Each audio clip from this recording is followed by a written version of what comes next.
Good afternoon, everyone. I am Uzma Ahmed, and my presentation is about social justice in classrooms. I just wanted to share my viewpoints and understanding on the issue of social justice with my fellow beginning teachers.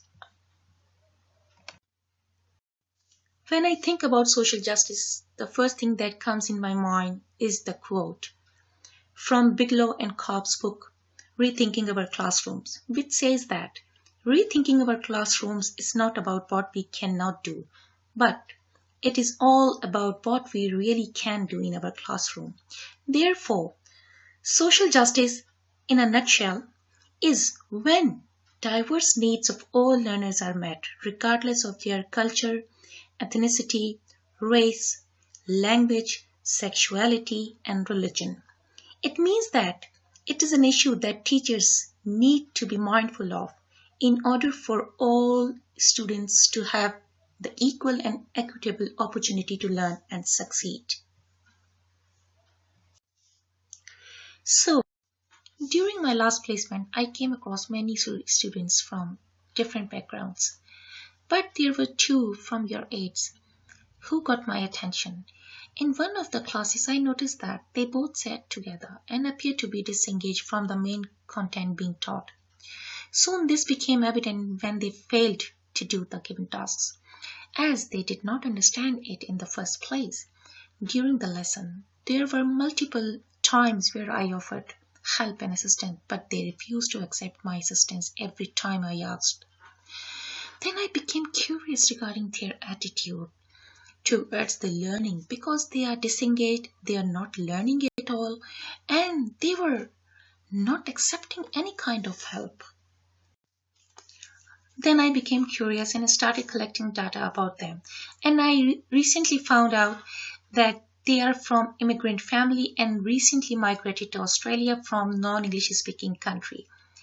In this situation, I believe that the language barrier is the one of the major factors that plays a huge role in hindering the learning process for such kind of students. Plus, other than this major factor, there are also various other factors that may affect the learning of immigrant students from non-English speaking backgrounds, like settling in Australia, adopting a new social environment, coping with cultural and environmental change, and even having a reasonably low socio-economic status. All issues I just mentioned are significantly related to social justice, but my focus is language because I find language is the base of all other issues.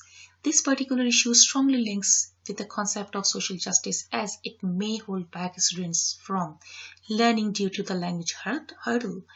As one can imagine the difficulty of learning the English language itself and learning the content taught in English at schools all at the same time.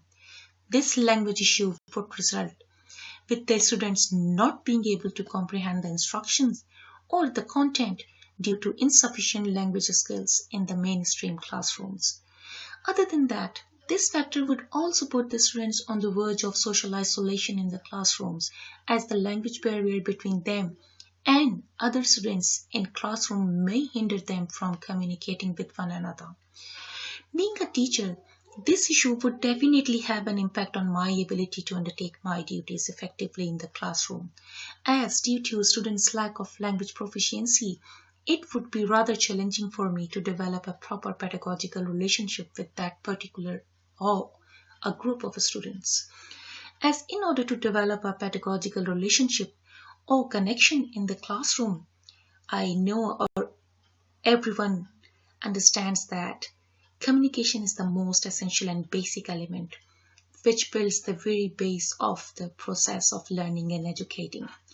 Consequently, if there is no or little interaction between the pedagogue and students, this may lead to the students being reluctant and disengaged from learning activities or barely taking part in other kind of tasks and activities and thus ending up being socially isolated. These in turn are very likely then to result in insufficient learning, low academic outcomes, and even low self-esteem, as well as it may be the cause of some behavioral issues. This issue clearly links with the professional standards of teachers. As Standard 1.3 says, teachers should use strategies that are responsive to the learning strengths and needs of all students from diverse linguistic, cultural, religious, and socioeconomic backgrounds. It also says in Standard 1.5 that teachers should demonstrate knowledge and understanding of strategies for differentiating teaching to meet the specific learning needs of students across the full range of abilities.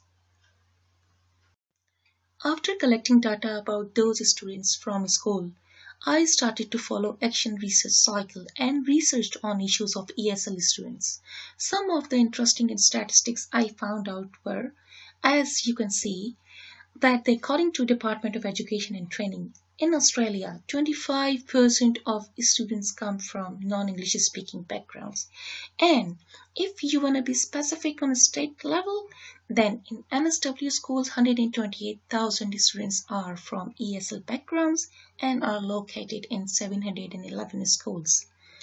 Many academics acknowledge the impact of problems faced by English learners in mainstream Australian classrooms. As according to Krushak, Cumin, Gibbons, and Hammond, ESL students who are beyond the early phases of learning English and are located in mainstream classrooms evidently continue struggling academically due to the demand of academic literacy. Same views as Cummins states that academic competencies require longer period of time, up to 5 to 8 years, for ESL learners while they quickly obtain basic interpersonal communication skills. But there is still the need of continued English language support for them to attain higher cognitive academic language proficiency. In this, Cummins may be referring to the academic English literacy, as many English learners may find it hard to grasp. Like Carrier has stated, most of the language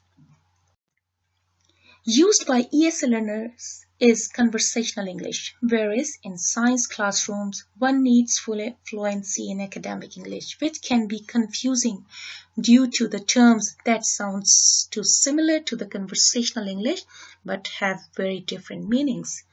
To address this sort of issue in classroom, there are many ways to enhance the learning of such students, among which one of the most important one would be to employ more visual, audio, and other multimodal methods of teaching. As Curtin suggests that some teaching strategies better meet the needs of ESL learners, such as illustrative and interactive techniques. Some of the other approaches to address this issue by researchers have been discussed as a Pauline Gibbons apprenticeship approach, which provides context of authentic meaning making in interactional context and for collaborative problem solving and inquiry. It also provides the context of modeling and explicit teaching. In other words, in this approach, the students are treated as apprentices in a disciplinary community rather than passive receiver of knowledge. Curtin coincides with this view of interactional teaching approach with ESL students, as according to her research, the interactive style of teaching better suited the ESL learners compared to the conventional teaching methods. However, Curtin did not employ the apprenticeship approach in the study that she undertook with ESL students. The language use of many ESL learners is conversational English, whereas science classrooms need fluency in academic English, which can be confusing due to the terms that sound similar to the conversational English but have very different meanings. This is very true in science and maths both, because the terminology which are used in specific subject like science and maths, the terms are very different in meanings with comparing the English language. Avalon supports the notion that first language proficient is more likely to learn second language quickly than the less proficient reader of the first language. Alan Park suggesting that strategies for ESL students for their science class, such as this is for teachers. Teachers should use big writing font, clear instructions. They need to provide peer translator, illustrations, pictorial expressions, posters, illustrative glossaries for scientific and mathematical terms. Recent research have shown the strong possibilities for teachers using students' literacy learning by assessing their multimodal production, such as combination of all modes, like a project combination of writing, graphics, readings, photographs, images. It is suggested by Byrne and Wollstonecraft and Walsh. They also demonstrate the importance of using all these modes for creative production of text for students. So, students need to know and learn the potential of meaning making by using multiple modes and using relationship between words, images, graphics, reading and writing for producing expressive and fabulous expression. All researchers agree and acknowledge that ESL learners can achieve higher learning outcomes with appropriate support of teachers and scaffolding the tasks. They are also convinced that high challenging classrooms are significantly related to successful educational outcomes. Similarly, high expectations by teachers is directly associated to high achievement of their students. I personally find Gibbon's apprenticeship approach very useful compared to the traditional classroom teaching, as through this method, I believe that students are more likely to get engaged with the content and are very likely to increase their learning by doing hands-on experiences. Therefore, I would adopt some of its aspects into my method of pedagogy.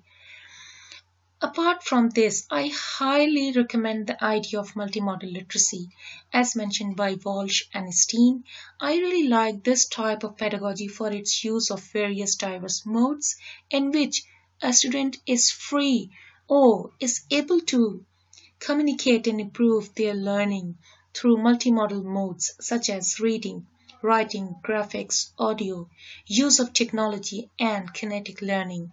I will add experimental element from multimodal framework that will allow students to do physical experiments, use pictorial models and illustrations for both science as well as maths.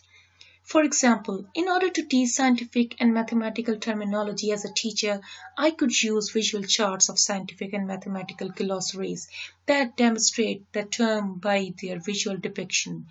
I really admire the notion that instructions of teaching should be easy to comprehend for ESL learners while the curriculum remains challenging. Some of the strategies that I believe would be effective in enhancing the learning of ESL learners in the science classroom would be use of more ways of visual demonstration such as diagrams, illustrations, videos, visual presentation, getting an integration aid to assist him throughout, printing instruction sheets or worksheets for them in bigger writing font, and the use of easier scientific terms while sticking to the challenging content. Using scientific related vocabulary posters suggested by Davidson, Allen and Park employ techniques of kinetic learning that are engaging. Such method may be helpful in learning through physical experience. Assign one of the students with him to assist him socially and help him to fit in the class and room environment. Be regularly in touch with his ESL teacher and the teacher at the language center in terms of his progress. Encourage them to use technology in English too. For example, getting him to do an experiment report on his iPad or using the internet for those research projects. Include some content in the task which a student could relate to personally or culturally, as If, for example, there is a student in your class that has just come to Australia from Iran, let's suppose, there are certain things we can include in our plans, the methods in the lessons as well.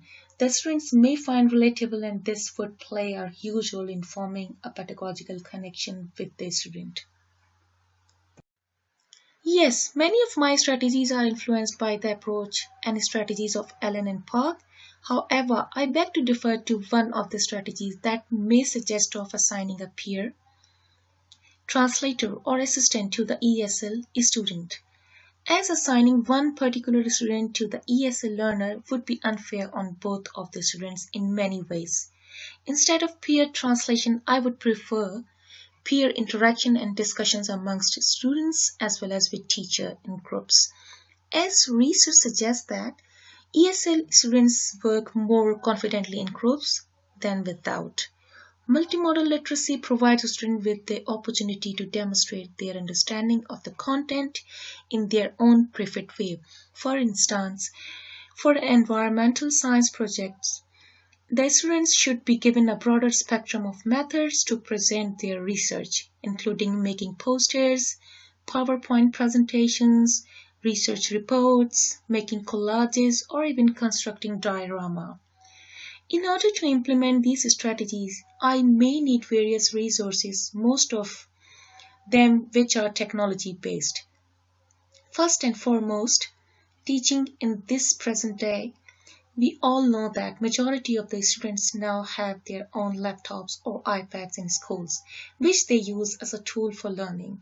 Therefore, one of the most important resources that I believe students, especially those doing ESL, should have would be the language learning software or application downloaded in their laptops or iPads. Other than that, in order to implement my strategies effectively, there will be a significant need of computers, projectors, and interactive whiteboards, as well as scientific equipments used for science experiments. One of the most proficient ways to access these would be to discuss them with the school leaders, such as school principal, secondary school coordinator, maybe subject coordinator, and ESL teachers. So the school could provide it for all students, especially the ESL learners, as this would enhance their learning and would provide that extra assistance that they may need regarding language, and hence give us a step forward to have social justice within our mainstream classroom. Critically evaluating my plan in the light of the realities of the modern school, there are many strong aspects of this plan which would benefit the students, as this would allow the learners to demonstrate their knowledge of content in their own preferred way, learn subject-specific language and terms, and have a thorough understanding of the taught concept. Other than that, it is also more likely to keep the learners challenged and with the interactive environment, help them gain social skills with their peers as well as evoke deeper thinking. Besides all of these strengths of my plan that would tackle this issue in regards with creating a more socially just classroom for ESL learners, there are two major potential weaknesses that may occur if we as teachers fail to balance them out. Although I encourage increasing peer interaction for any new students who are settling in Australia and adjusting to their new environment along with coping with the language difficulties. However, it's plausible that too much peer reliance and interaction may become a form of distraction for the students.